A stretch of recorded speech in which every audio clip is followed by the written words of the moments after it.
So let's talk about a story. एक ऐसी corporate कहानी जो हम सब ने या तो खुद अनुभव की है या फिर किसी दोस्त को, किसी कोलीग को इससे गुजरते हुए देखा है। ये उस उम्मीद और उस फ्रस्ट्रेशन की कहानी है जो हर अप्रेजल साइकिल के बाद आती है। हम इसे कहते हैं the promotion illusion. You are always ready but you are never chosen. चलिए आज इस धोखे की हर परत को खोल कर देखते हैं। आपने काम किया है, रियली किया है। वो लेट नाइट्स, वो एक्स्ट्रा वीकेंड्स, जब भी टीम को जरूरत थी आप सबसे पहले आगे थे। हर डेडलाइन मीट की है, हर टारगेट को पार किया है। डीप डाउन कि आपने अपना सब कुछ दिया है। और ये कोई वन टाइम परफॉर्मेंस नहीं थी। नहीं, आपने कंसिस्टेंटली डिलीवर किया है। Quarter after quarter, project after project, you are the reliable one, the dependable one. जब भी कोई आग लगती है, कोई हाई प्रेशर प्रोजेक्ट आता है, सबकी नज़र में एक ही नाम होता है, आपका। हमेशा तैयार, एक नई रिस्पॉन्सिबिलिटी लेने के लिए, एक नए चैलेंज को फेस करने के लिए। आपने कभी ना कहा ही नहीं। आप हमेशा कहते हैं मैं कर लूंगी या मैं कर लूंगा, और फिर जब प्रमोशन की बारी आती है, वो अपॉर्चुनिटी आती है और चली जाती है किसी और के पास। And that's the $1 million question, isn't it? यही है आखिरी सवाल। अगर आप इतने तैयार हैं, इतने केपेबल हैं और इतने कमिटेड हैं, तो आपको सेलेक्ट क्यों नहीं किया जाता? Well, the answer isn't about your ability. इसका जवाब कॉर्पोरेट सिस्टम के डिजाइन में छुपा है। चलिए इस डिजाइन को डिकोड करते हैं। आज की इस एक्सप्लेनर में हम इस पूरी जर्नी को ब्रेक डाउन करेंगे। सबसे पहले हम उस अनसीन वॉल को पहचानेंगे जो आपको रोक रही है। फिर हम समझेंगे कि प्रिपेयर्ड बट नॉट पोजीशन का आखिर मतलब क्या है।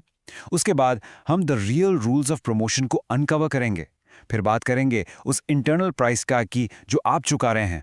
और फाइनली हम आपको फ्रॉम चोजन टू चैलेंजर बनने का रास्ता दिखाएंगे। Okay, so let's start with the first part, the unseen wall. ये एक ऐसी दीवार है जो दिखती नहीं है, पर आप उसे हर बार महसूस करते हैं। यू रन हार्ड, आप मेहनत करते हैं, और जैसे ही फिनिश लाइन के पास आते हैं, बूम, आप उस दीवार से टकरा जाते हैं। ये एक बहुत ही फ्रस्ट्रेटिंग साइकिल है जिसमें आप फंस चुके हैं। और आपको हमेशा यही सुनने को मिलता है ना, वही पुराने dialogues, don't worry, you are next in line, बस थोड़ा और टाइम, अभी सही वक्त नहीं है। और हाँ, मेरा personal favourite, keep doing what you doing, तुम्हारा काम अमेजिंग है। You know what's fascinating here is that ये लाइंस ऑफन झूठ नहीं होती, पर ये पूरी सच्चाई भी नहीं होती। ये जेन्युइन प्रोमिसेस से ज्यादा पावरफुल रिटेंशन टैक्टिक्स हैं। आपके मैनेजर को पता है कि आप वैल्यूबल हैं, वो आपको खोना नहीं चाहते, सो वो आपको एक उम्मीद देके रोक लेते हैं, एक इमोशनल इन्वेस्टमेंट करवाते हैं, but without any real commitment. और यही तो सबसे बड़ा पैराडॉक्स है, राइट? आप पर ट्रस्ट किया जाता है, कंपनी के सबसे क्रिटिकल, सबसे हाई स्टेक्स प्रोजेक्ट्स आपको मिलते हैं क्योंकि मैनेजमेंट को पता है कि आप फेल नहीं होंगे। आप डिपेंडेबल हैं, आप रिलायबल हैं, ऑपरेशंस को चलाने के लिए आप ज़रूरी है। पर जैसे ही लीडरशिप रोल की बात आती है, अचानक से आपका नाम लिस्ट से गायब हो जाता है। और यहीं से हम अपने अगले और शायद सबसे इंपॉर्टेंट सेक्शन पर आते हैं, प्रिपेयर्ड बट नॉट पोजिशन्ड। ये इस पूरे एक्सप्लेनर का कोर आइडिया है। तैयार होना और सही जगह पर होना, इन दोनों चीजों में जमीन आसमान का फर्क है। सोचो, अब दुनिया के बेस्ट ड्राइवर हो सकते हो, लेकिन अगर आप स्टार्टिंग लाइन पर खड़े ही नहीं हैं, तो आप रेस कभी जीत नहीं सकते। इस लाइन को आराम से समझते हैं। Let it sink in. You are prepared but never positioned. आपके पास सारी स्किल्स हैं, सारा एक्सपीरियंस है, आप प्रमोशन के लिए 100% तैयार हैं, लेकिन आपको ऑर्गेनाइजेशन में ऐसी जगह रखा ही नहीं गया है जहां से प्रमोशन का रास्ता खुलता हो।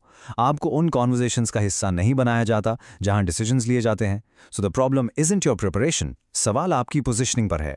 तो आखिर ये पोजीशनिंग होती कैसे है और ये डिसीजंस लिए कैसे जाते हैं? ओके, चलिए पर्दा हटाते हैं और प्रमोशन के असली रूल्स को समझते हैं।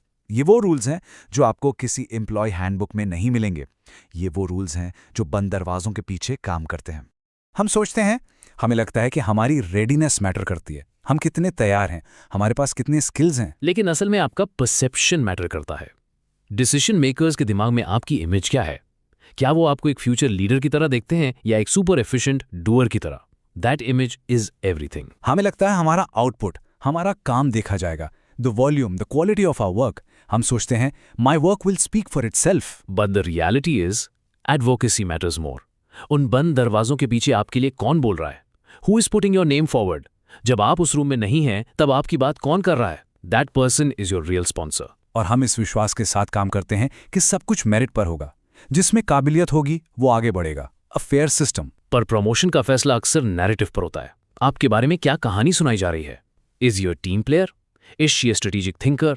आपका काम आपकी स्टोरी का सिर्फ एक चैप्टर है, पूरी किताब नहीं। And this brings us to a really counterintuitive logic.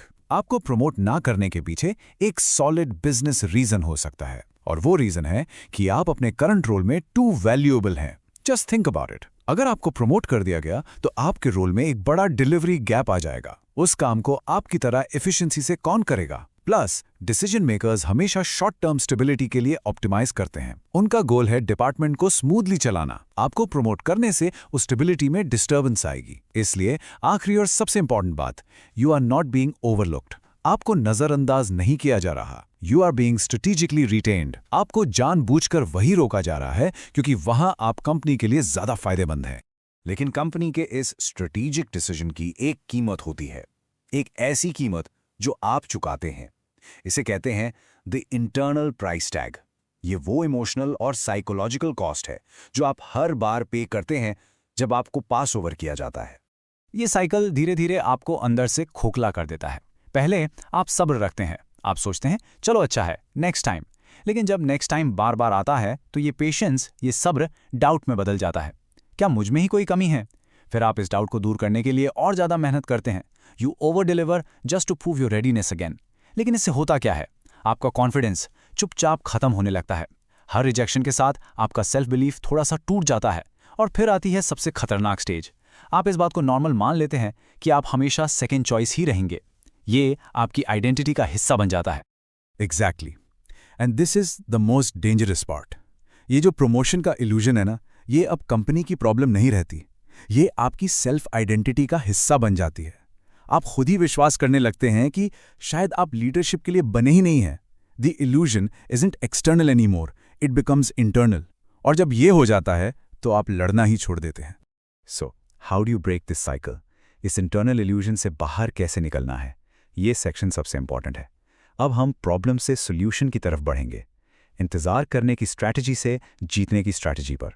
It's time to stop being the chosen one and become the challenger. हमने पोजीशनिंग की बात की थी, तो ये है क्या? Positioning is the art of making your value visible and essential to decision makers. ध्यान दीजिए दो शब्दों पर, विजिबल और एसेंशियल। सिर्फ काम करना काफी नहीं है।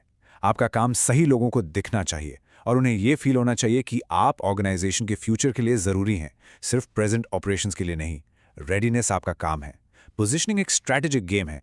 तो आपका नया गेम प्लान क्या होगा? यहाँ 3 सिंपल एक्शनेबल स्टेप्स हैं। पहला and most important, make your impact visible in decision spaces. मतलब अपने काम को अपने डेस्क या अपने इमीडिएट मैनेजर से आगे वहां तक पहुंचाओ जहां से डिसीजंस लिए जाते हैं। एग्जैक्टली। और ये शो ऑफ करना नहीं है, ये स्ट्रेटेजिक कम्युनिकेशन है। जैसे जब आपका प्रोजेक्ट कंप्लीट हो, अपने मैनेजर से पूछकर एक शॉर्ट क्रिस्प समरी ईमेल बनाइए जिसमें आउटकम्स और बिजनेस इंपैक्ट हाईलाइट हो और उसे सीनियर लीडरशिप को सीसी करके भेजिए। या अपने मैनेजर से पूछिए, can I present the results of this project in the next town hall? Volunteer for cross functional projects. इससे आपकी विजिबिलिटी दूसरे डिपार्टमेंट के लीडर्स तक भी पहुंचेगी। Remember the rule, if they don't see it, it didn't happen. बिल्कुल सही। दूसरा step, force clarity in promotion conversations. इन बातों को वेग मत रहने दीजिए। जब आपका मैनेजर कहता है you are next in line, तो आपको पोलाइटली पूछना है, thank you, I appreciate that, can you help me understand what next in line specifically means? What's the timeline we are looking at? ये कॉन्वर्सेशन थोड़ी uncomfortable हो सकती है, but you need that clarity. आप ये भी कह सकते हैं, I want to ensure I am meeting all expectations for the next level. Can we set up quarterly check points to track my progress towards that goal? इससे आपने ball उनके court में डाल दी है for concrete feedback, not vague promises. और तीसरा, सबसे डायरेक्ट स्टेप, अगर आपको पास ओवर किया गया है, ask directly what is missing. अपने मैनेजर से एक वन-ऑन-वन मीटिंग सेट कीजिए। इमोशनल नहीं होना है, इसे एक लर्निंग अपॉर्चुनिटी की तरह अप्रोच कीजिए। आप पूछ सकते हैं, I respect the decision and I want to learn from it. Could you help me understand the specific gaps in my profile compare to the person who was promoted? What are the top 2-3 things I need to develop to be a successful candidate next time? ये एक accusation नहीं, ये एक request है for a constructive development plan and it sends a clear signal that you are serious about your growth. और आखिर में बस ये एक बात हमेशा याद रखिए, सिस्टम अपने आप नहीं बदलेगा। अगर सिस्टम को आपको आपकी करंट पोजीशन में रखने से फ़ायदा हो रहा है तो वो वही करता रहेगा। The responsibility is yours. अगर आप अपनी पोजीशनिंग नहीं बदलेंगे, अगर आप ये नया गेम प्लान नहीं अपनाएंगे, तो नतीजा भी नहीं बदलेगा। It's that simple. The outcome won't change. So the bottom line is this. अब आप इस इल्यूजन को समझते हैं, आप इसके पीछे की साइकोलॉजी जानते हैं, और अब आप इससे बाहर निकलने का रास्ता भी जानते हैं। You are no longer a victim in this story, you are a player जिसके पास अब नए रूल्स हैं। सवाल अब इंतजार करने का नहीं है, सवाल अब एक्ट करने का है। तो हम आपसे पूछते हैं, आपका अगला मूव क्या होगा?